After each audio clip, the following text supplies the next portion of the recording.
నేనేదో కొత్తగా చెప్పడం లేదు అధ్యక్ష. అయినా సభ్యులు ఆ రకంగా మాట్లాడినరు, అది కూడా వారి విజ్ఞతకే వదిలేస్తున్న అధ్యక్ష. తెలంగాణ సమాజం అంతా గమనిస్తుంది అధ్యక్ష. నీళ్లు అనేవి మానవాళికి ప్రాణాధారం. ఈ నీళ్లు ఉన్న చోటనే నాగరికత పుట్టింది. నీళ్లు ఉంటేనే ప్రకృతి, ప్రగతి, మనిషికి మనుగడ, పంటలకు ప్రాణం, రైతుకు ఊపిరి. నీటి చుట్టే మన జీవన చక్రం పరిభ్రమిస్తుంది. తాగేందుకు మంచినీళ్ళైనా, ఆయకట్టుకు సాగునీళ్ళైనా అందించాలంటే ఈ నీరు ఉండి తీరవలసిందే. అందుకే మనిషి చుట్టూ ఉన్న నదులు, చెరువులు, కుంటలు కాపాడుకున్నప్పుడే మన మనుగడ సాధిస్తామన్నది చరిత్ర చెప్తున్న సత్యం.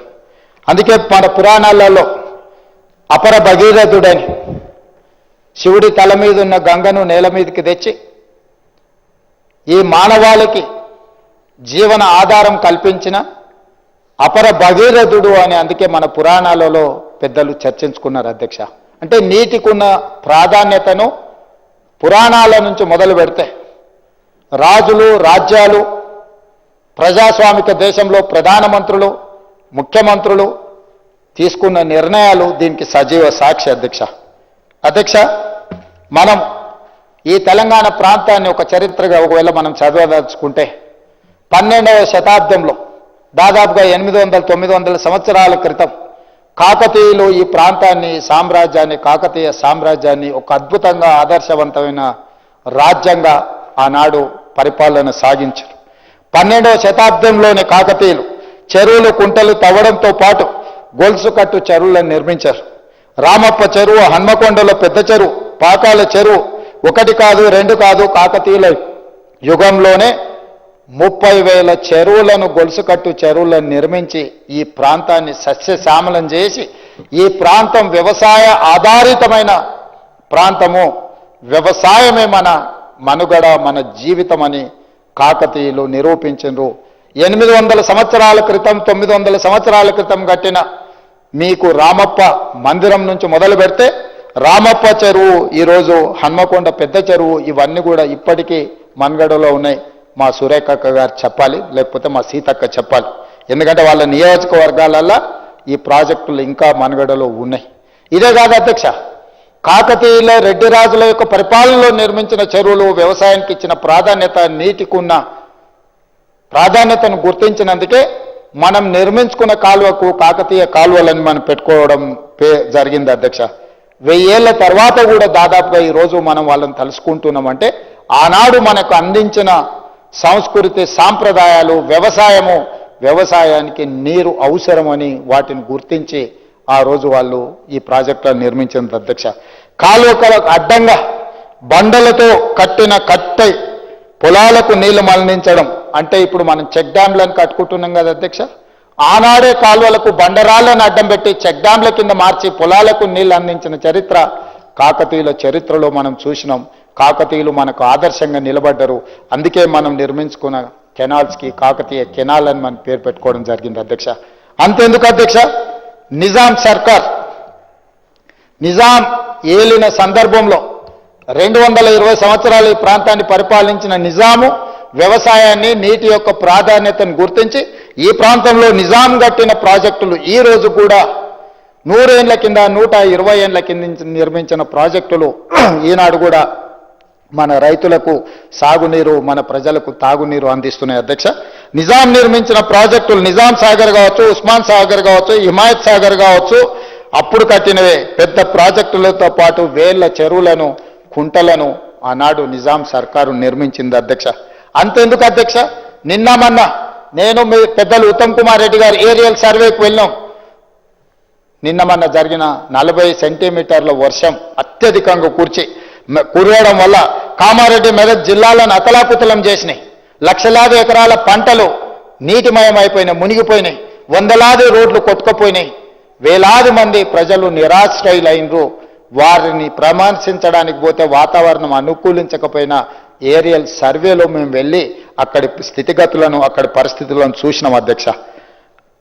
అవి చూస్తున్నప్పుడు అక్కడ ఒక ప్రాజెక్టు నిటారుగా నిలబడి కనిపించింది అధ్యక్ష. ఆ ప్రాజెక్టు పేరు పోచారం ప్రాజెక్ట్.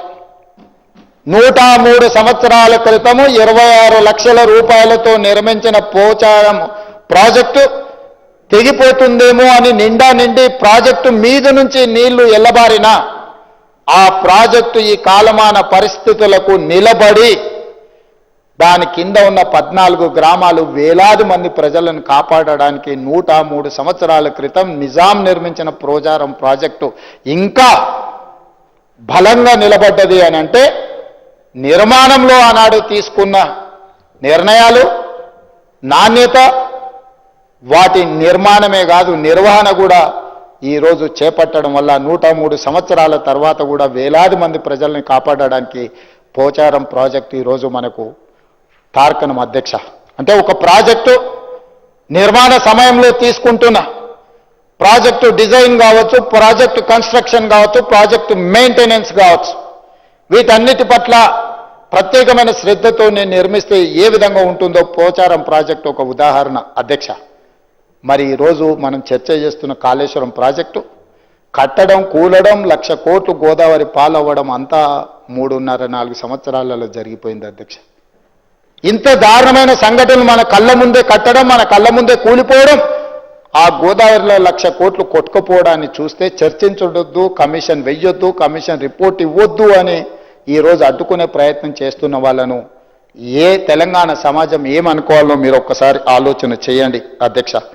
అందుకే అధ్యక్ష ఈరోజు ఈ సభలో ఈ అంశాలన్నిటినీ చర్చించడమే కాదు, భారతదేశానికి స్వతంత్రం వచ్చిన తర్వాత ఆనాటి మొట్టమొదటి ప్రధానమంత్రి పండిట్ జవహర్లాల్ నెహ్రూ గారు కరువు కాటకాలతో ప్రజలు అన్నమో రామచంద్ర అని మట్టి తిని బతుకుతున్న రోజుల్లో స్వతంత్రం వచ్చి చట్టాలు లేక ఆటవిక రాజ్యం ఈ దేశంలో ఏలుతున్నప్పుడు పండిట్ జవహర్లాల్ నెహ్రూ గారు విజ్ఞతతో, వారి విశాలమైన అనుభవంతో irrigation and education is the priority, ఈ దేశం అభివృద్ధి చెందాలంటే ఎడ్యుకేషన్ అంటే విద్యను ఇవ్వాలి, అదేవిధంగా సాగునీటి ప్రాజెక్టులను నిర్మించాలి అని మొట్టమొదటి ప్రధానమంత్రి గారు పంచవర్ష ప్రణాళికలో education and irrigation is our priority అని చెప్పి నిర్ణయం తీసుకొని ఆనాడు దేశం మొత్తంలో బాక్రానంగల్ నుంచి మొదలు పెడితే శ్రీరామ్ సాగర్, నాగార్జున సాగర్, శ్రీశైలం లాంటి ప్రాజెక్టులకు పునాదులేసి మొట్టమొదటి ప్రధానమంత్రి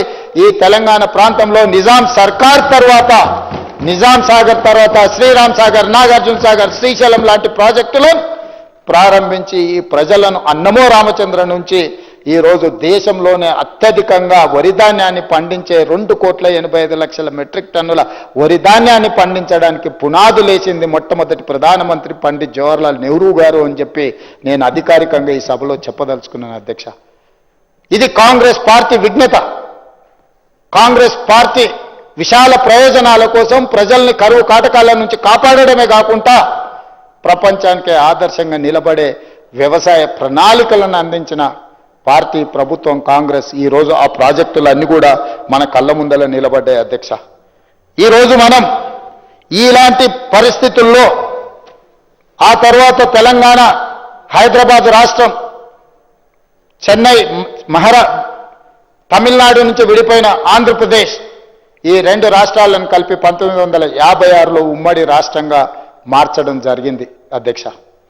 ఆ చరిత్ర గురించి నేను చెప్పాల్సిన అవసరం లేదు, ఇక్కడ ఉన్న ప్రతి ఒక్కరికి తెలుసు. ఆ నెహ్రూ గారి వారసత్వాన్ని తీసుకొని ప్రాజెక్టుల యొక్క నిర్మాణాన్ని, అంతర్రాష్ట్ర జల వివాదాలను పరిష్కరించుకుంటూ, అంతర్రాష్ట్ర ముఖ్యమంత్రులు ఒప్పందాలు చేసుకుంటూ ప్రాజెక్టుల నిర్మాణానికి ముందుకు సాగింది అధ్యక్ష ఆనాడు ఉమ్మడి ఆంధ్రప్రదేశ్. 1975లో